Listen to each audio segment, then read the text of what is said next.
Olá, crianças, tudo bem com vocês e com as famílias de vocês?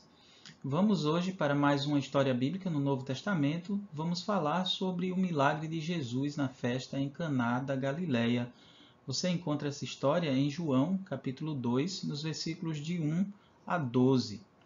Na nossa última história, nós aprendemos que Jesus estava chamando homens para segui-lo, né? Os discípulos. E esses discípulos, eles seriam testemunhas de Jesus, iriam verificar que Jesus era realmente o Filho de Deus e também iriam aprender diretamente do Senhor Jesus Cristo os ensinos verdadeiros acerca do reino de Deus e acerca da salvação que somente Cristo proporciona. Houve um dos discípulos chamado Natanael, que ele ficou admirado e creu que Jesus era realmente o Filho de Deus somente porque Jesus disse que tinha visto ele embaixo de uma árvore, né? E ali Jesus disse para ele que ele veria muito mais coisas impressionantes a partir do momento que ele iria seguir Jesus. João 1, versículos 48 a 51. E não demorou muito para que Natanael e também os demais discípulos vissem que Jesus realmente é o Filho de Deus. Então, 3 dias depois daquele momento, houve um casamento numa cidade chamada Caná da Galileia.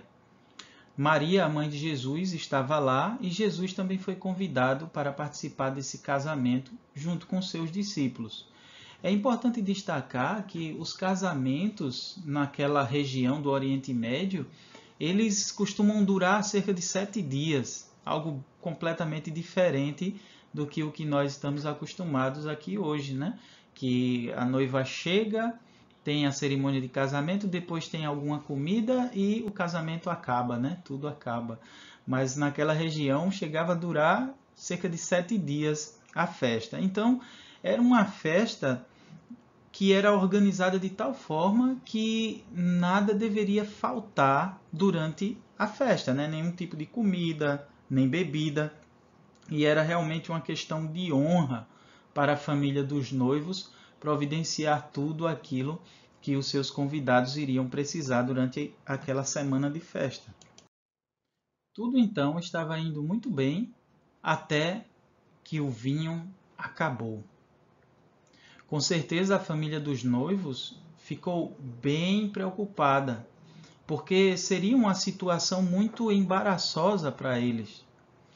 Assim que Maria, a mãe de Jesus, ficou sabendo da falta de vinho, ela procurou Jesus para compartilhar essa situação com ele. Maria sabia que Jesus tinha poder suficiente para resolver aquela situação. Ela também sabia que ele já tinha se apresentado como Filho de Deus e por isso é bem provável que ela compartilhou aquela situação na expectativa de que ele poderia intervir, que ele poderia fazer algo para tentar resolver aquela situação, né? Mas aí Jesus respondeu para Maria: Mulher, que tenho eu contigo? Ainda não é chegada a minha hora. João 2, versículo 4. Essa resposta de Jesus parece um pouco dura para sua mãe, mas alguns estudiosos dizem que é como se Jesus dissesse para Maria: "Ô mulher, o que é que eu tenho a ver com isso? Ou o que é que isso tem a ver comigo?" E quando ele acrescenta que ainda não é chegada a sua hora, ele está dizendo que nada acontece fora do tempo determinado por Deus. E isso é muito importante para nós termos em mente, porque Jesus é o Filho de Deus e ele está em perfeita harmonia com o Pai. Ele não iria agir ali naquele momento somente porque Maria pediu que ele fizesse alguma coisa. E é também importante nós notarmos que Maria não se ofendeu com a resposta de Jesus. Ela entendeu que tudo tem um tempo determinado e que apesar de que ela foi escolhida para ser a mãe de Jesus, Jesus age de acordo com os propósitos do Pai. Agora, apesar disso, ela saiu de lá otimista de que ele fosse fazer algo em algum momento. Por isso ela procurou os serventes, né, os homens que trabalhavam ali servindo naquela festa, e disse para que eles fizessem tudo o que Jesus dissesse. Isso foi uma demonstração que ela entendeu que não há como apressar o tempo de Deus. E também que ela sabia do que Jesus era capaz. Nós não sabemos exatamente quanto tempo demorou até Jesus decidir fazer algo para resolver aquela situação e para transmitir assim, né, graça para todos aqueles que estavam ali presentes. Mas no tempo determinado, ele começou a agir. Naquela casa havia umas jarras grandes de pedra que eram utilizadas com água para que as pessoas se limpassem, né, se lavassem em diversas situações de acordo com a tradição do povo judeu e também nos rituais de purificação conforme a lei. Jesus então ordenou aos serventes que eles enchessem cada jarra daquela com água. E cada jarra daquela cabia aproximadamente uns 80 litros. Eles então encheram as jarras totalmente. Depois que todas as jarras estavam cheias, Jesus então pediu para que eles tirassem um pouco daquilo que estava dentro das jarras e levassem para que o mestre de cerimônias provasse, né? O mestre de cerimônias é aquele que é responsável por toda a organização da festividade ali do casamento. Então, eles pegaram e levaram. Depois que o mestre de cerimônias provou aquele vinho, ele então foi para o noivo e disse: todos costumam servir primeiro o bom vinho e depois, no final, eles servem um vinho de menor qualidade. Mas você guardou o melhor vinho até agora. João capítulo 1, versículo 10. Então, o vinho que Jesus transformou era muito melhor do que qualquer vinho que eles poderiam tomar ali naquela festa e provavelmente em qualquer outro lugar, né? Este foi então o primeiro milagre, o primeiro sinal que Jesus operou publicamente. Por meio desse sinal, ele manifestou a sua glória e também os seus discípulos creram nele.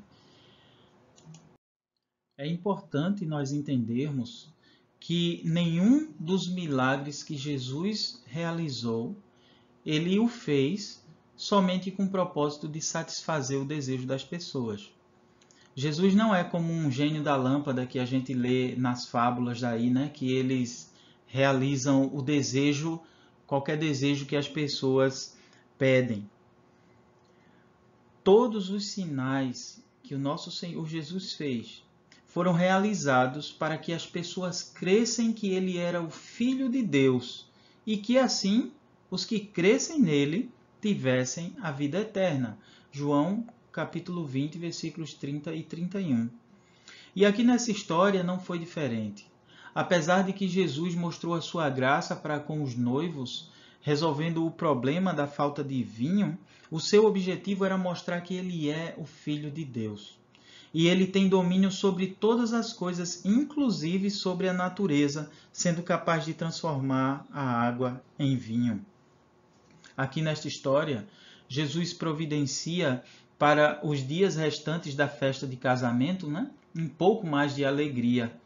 Mas a sua missão é restaurar o relacionamento entre Deus e os homens, nos dando a salvação da condenação do pecado e nos guiando para a vida eterna nos céus. Lá, a sua igreja estará reunida num banquete. E nesse banquete não haverá falta de nada, porque Jesus será tudo em todos. E a alegria desse banquete, ela não durará apenas alguns dias, mas ela será eterna. Felizes são aqueles que são chamados para fazerem parte deste banquete. Apocalipse 19, versículos de 7 a 10. Que Deus, então, nos abençoe. Nós vamos agora para a parte de perguntas para a fixação da aprendizagem. É importante notar que vocês podem acrescentar outras perguntas, né, de acordo com a idade até das crianças que estão assistindo essas histórias. Essas perguntas aqui são apenas guias e modelos, né? Vocês podem, com certeza, adicionar, deixar mais difícil ou até deixar mais fácil, de acordo com a faixa etária das suas crianças. Então, a primeira pergunta: o que Jesus foi fazer em Caná da Galileia com seus discípulos? Segunda pergunta: qual preocupação Maria foi compartilhar com Jesus? Terceira pergunta: como Jesus resolveu o problema? E, por fim, por que Jesus realizava milagres?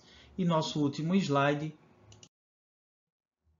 a lista dos materiais que a gente utiliza para a preparação das histórias. Então, que Deus abençoe todos vocês e nos veremos na nossa próxima história.